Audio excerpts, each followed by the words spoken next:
Salut à tous, c'est Billy. Je ne devrais pas être ici pour présenter ce SCP. J'ai rencontré des problèmes sur le site bête, où je devais normalement faire une interview avec SCP-406-FR. Mais à peine arrivé, le site a été placé en alerte. Ça ne m'était encore jamais arrivé. Mais je ne vais pas en rester là, et je retournerai sur ce site. C'est pas la fondation SCP qui va m'empêcher de vous divertir. Enfin, sauf cette fois-ci. Mais heureusement, aujourd'hui je vais vous présenter le plan B, SCP-215-FR.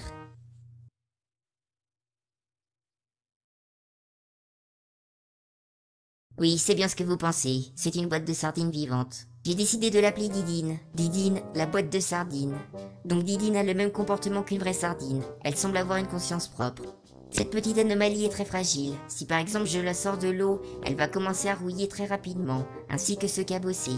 Mais je n'ai pas envie de lui porter préjudice, donc je ne vais pas faire cela. La remettre dans l'eau inverse le processus, et elle finit par retrouver son état normal. Didine est très féroce, ne vous laissez pas berner par son côté petite boîte de sardines. Tout ce qui peut être ingéré par un être humain et qui est organique peut être consommé par celle-ci. Quand elle mange, son couvercle hermétique s'ouvre et se tord en une mâchoire rudimentaire. Selon ce qu'elle consomme, Didine génère une boîte de conserve.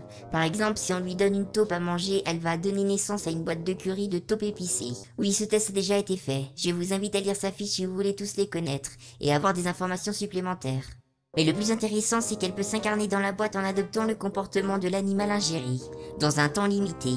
Comme pour le test sur la taupe, où elle a commencé à creuser dans le sol, en se dirigeant vers la ville de Pinmar en Bretagne. Ce test s'est passé en extérieur. Cette information est censurée dans le rapport de ce SCP, mais j'ai pu la trouver facilement, car la fondation SCP n'est pas très intelligente.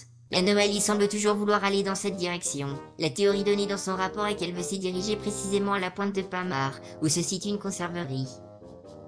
Le temps de création pour une boîte dépend de la chose ingérée. Si celle-ci n'existe pas en boîte de conserve et qu'elle n'est pas commercialisée, alors ça mettra plus de temps.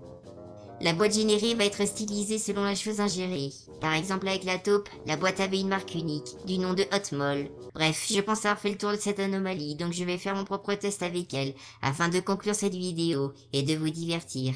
Voici 3 doigts que j'ai récupérés sur le cadavre utilisé par SCP-035 dans son interview. J'ai eu de la difficulté à les conserver dans un état plus ou moins solide, à cause de la substance générée par Monsieur Bipolaire. Donc oui, je vais donner ces doigts à Didine, et on verra ce que ça donne. Je vais couper entre temps, car comme je l'ai dit, ça peut être long. À tout de suite. C'était une bêtise, je n'aurais pas dû faire ça. Je dois y aller. J'espère qu'il n'y aura pas trop de morts à cause de moi. Bye.